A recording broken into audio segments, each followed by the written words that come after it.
Gateri here, leo tunapika garlic butter naan. So, what's naan? Naan is a type of flatbread originally from Southern and Central Asia. It's very common in India, and me, Gateri, here in Kenya, absolutely loves it.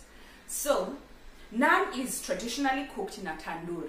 A tandoor is a clay oven that gets extremely hot, and then when the people making the naan, once they make it, they slap it on the sides of the oven for it to cook.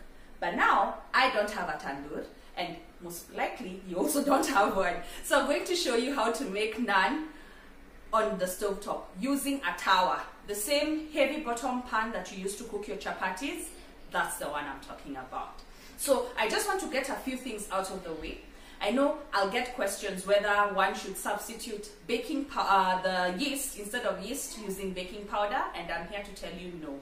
We are making naan, please use yeast. And if you're wondering where to get yeast, our local supermarkets here in Nairobi and even outside Nairobi actually stock yeast. You may even find some in small sachets that you can use once or twice. And if you end up buying a lot of yeast and you're wondering how to store it, you just store it in an airtight jar and then put the jar in the fridge. If you don't have a fridge, you can just put it in the pantry somewhere cool and dry, and your yeast will store just fine. I've used both methods and they work perfectly well. And then the last thing before I get to show you how to make naan is that it's very easy to make naan. Dare I say, easier than making chapati, yes. The only hard part for making naan is actually waiting, the waiting time. It's because you need to wait for the dough to proof. That's the only hard thing that I can say about naan. Otherwise, let's get started on making naan. This is absolutely my favorite flatbread. I'm not so big on chapati, but I'm big on naan. For the ingredients, we're going to need all-purpose flour, plain yogurt, salt, yeast, warm water, and sugar. Let's get started. So, yeast is a living organism, and for it to work well, it needs some optimal conditions. So one of the conditions is the temperature to be just right. So the liquid you're using, the water in my case, should be finger warm. Yeah, my hands are clean. So not too hot so that it kills the yeast. So we're going to measure out 1.5 cups. Use the measuring cups. Just check the description bar on where you can buy them. I've left a place, a location. So 1.5 cups of warm water, lukewarm actually. And then we're going to add sugar. So you might wonder, why sugar? As I've said, yeast is a living organism, so it feeds off the sugar and it will also feed off the flour. So the feeding off is what helps with now the leavening, making our bread rise, our naan. So just stir in the sugar, and then we are adding our yeast. So I'm using instant yeast, meaning we don't have to do this blooming, but I just love doing it. So I'm using 3 teaspoons, sprinkling on the surface. You shall see how after like 10 minutes it will have bloomed. As I've said, with instant yeast, it's not a must you bloom it. I just love doing this. So there it is. In the meantime, take my flour, add my salt, and just mix it all up in readiness for the next step. So we'll give this like 10 minutes. Then when we come back, we do the kneading. Check it out. My yeast is all foamed and bloomy. So it's activated. But as I've said, this is instant yeast, so it's already activated, ready to use. So you add the yogurt. So this is 3 tablespoons of yogurt, which is equivalent to 1/4 cup. Then just mix that in.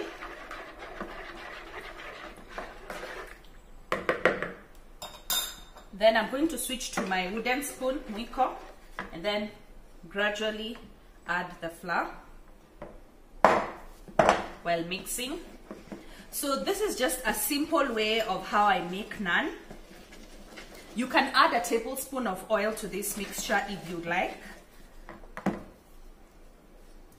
So this is 4.5 cups, but I'll need some extra flour for kneading.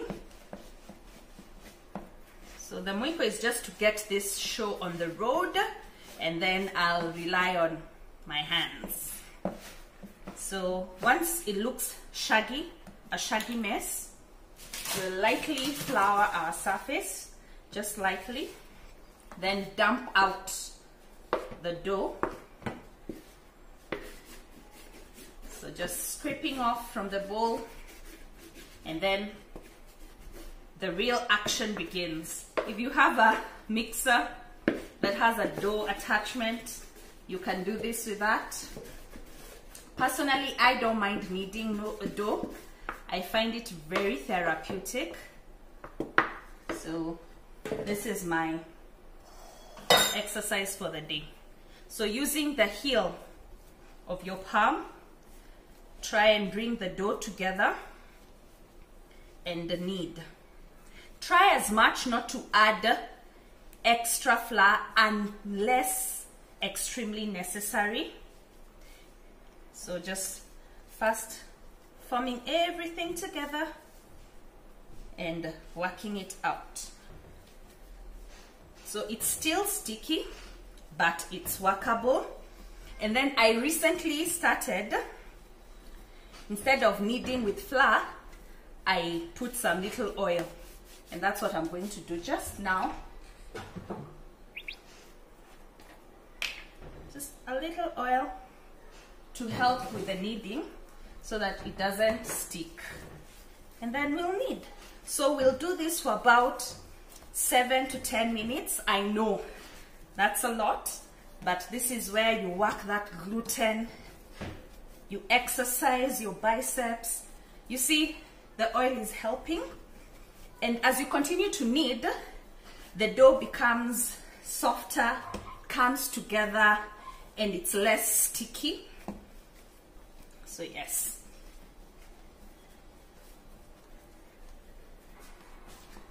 So after about 5 to 7 minutes, here's my dough. So the reason for kneading it for long, flour usually has some protein called gluten. And since we are making a bread, we want to work that gluten so that it will give that bread structure to our naan. So here it is. Take my bowl. I've roughly cleaned it. Add a little oil, about a teaspoon. Then take my dough, cover it completely in the oil so that it doesn't form a skin. Look at that now. So we'll cover this with a clean cloth, then put it somewhere warm. So you can put it inside your oven. Make sure your oven is off, not on. You can put it inside the microwave. Again, microwave should be off. So the gist is somewhere warm where there is no draft, there is no wind. So we let it rise for an hour or until it's doubled in volume. So the way you're seeing it now, after 1 hour, it will have doubled in volume. So there. So as our dough is proofing, I'm going to make some garlic. We're going to, this is some garlic butter naan. So I want to mince some garlic, and then we're going to infuse butter with the garlic. So people do this differently. There are others who mince the garlic, then roll it with the naan. That's still fine. I want to mince it, infuse some melted butter with the garlic, and then I'll brush it on the naan. I'll also add some dhania or coriander, but this is to the naan itself. I'll just show you. So I'm just cutting it up to make the grinding a bit easier. Just take my pestle, then grind it up. So to make grinding easier, you can sprinkle some salt. Wow. So here's my butter. I'm using unsalted. So I'll just let it melt. and then I'll show you what we'll do next. Can you hear that? That sound the butter is making. That's what you want your butter to do. It's just melted, then it makes that sound. It's like it's singing. So we'll add our minced garlic, then give it a stir, then you remove it from the heat because we don't want our garlic to burn. And yes, now we are ready to start cooking our naan. It's been 1 hour and here's our dough, more than doubled in volume. Let's punch out that air. So now we are going to divide this into like 10 equal balls. Just use my knife over here, the same one that I've cut my dania with. So as we are doing this, I'm preheating my tawa, my chapati pan.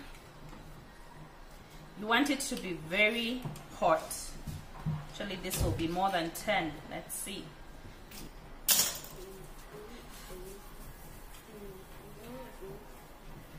What I love about naan is that it doesn't have to be round. Normally, traditionally, it's even stretched by hand. They stretch the dough by hand, then they slap it inside the tandoor. So I'm just making it into small rounds. We'll let this rise for an additional like 10 minutes as our pan is heating up. We want it extremely hot. We want it once the naan hits the pan, it just starts cooking. Squishy. We'll just cover this, let them proof for 10 more minutes, then I'll show you what we do next. So lightly flour the surface, take one of the dough balls, then I'm going to use a rolling pin. As I've said, what I love about naan is that shape doesn't really matter. Actually, traditionally they are roundish, ovalish, and mostly it's because the way they are being slapped on the tandoor. So I'm going to put some of my dania.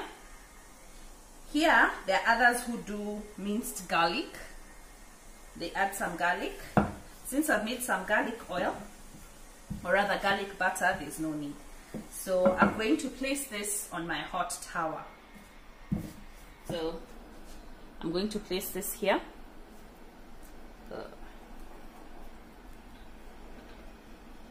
And let this cook. So there are two ways in which you cook this other side. You see, since my pan was very hot, you see the bubbles have already formed. That's what you want. You want to make sure your tawa is extremely hot so that once you just put the naan, it puffs up. So there are two ways of doing this. One, I can either turn it and cook this side on the pan, or I can light this other using my tongs. See, this side has browned. See, beautifully. See? So I can either do that or come here, then let it brown while on the flame. So this mimics the char marks that the naan gets when it's inside the tandoor. Because you see, this side that's stuck on the tandoor looks like that. This other side is exposed to the flame, the heat from the tandoor. So that's just one way of doing it. You see, beautifully browned. But this one, you need to be quick and so that you don't burn the naan, and also make sure you use tongs. But you see that? Beautiful. So let's do the final step. Remember our garlic butter? So using a brush, just brush both sides of the naan with our garlic infused butter. If you don't have butter, you can infuse some oil with the garlic, but butter is advised. So we're going to repeat the procedure for all the naan, then we'll be done. So the other technique is just to roll it, turn it, flip it, just cook it on the tower as is. Don't need to do that antique I've shown you. See? Beautiful. So once it's off, we brush with the garlic butter. Something else to note, since our pan is hot, the naan cooks very fast. So ensure you're not preoccupied with other things. Don't start cooking your stew. Just concentrate on the naan first.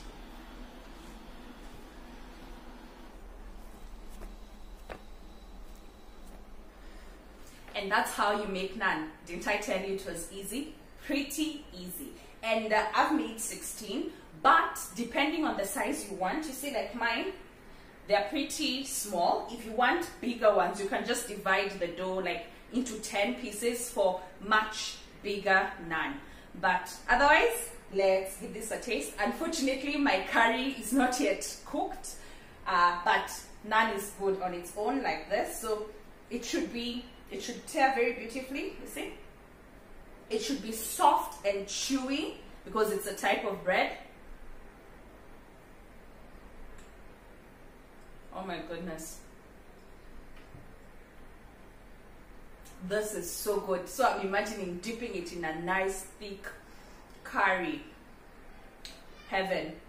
The taste of the garlic is beautiful. Remember what I've told you.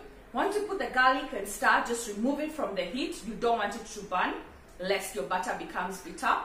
And if you're not a fan of garlic, which I don't know which world you're living in, you can just omit the garlic. You just brush the naan with butter.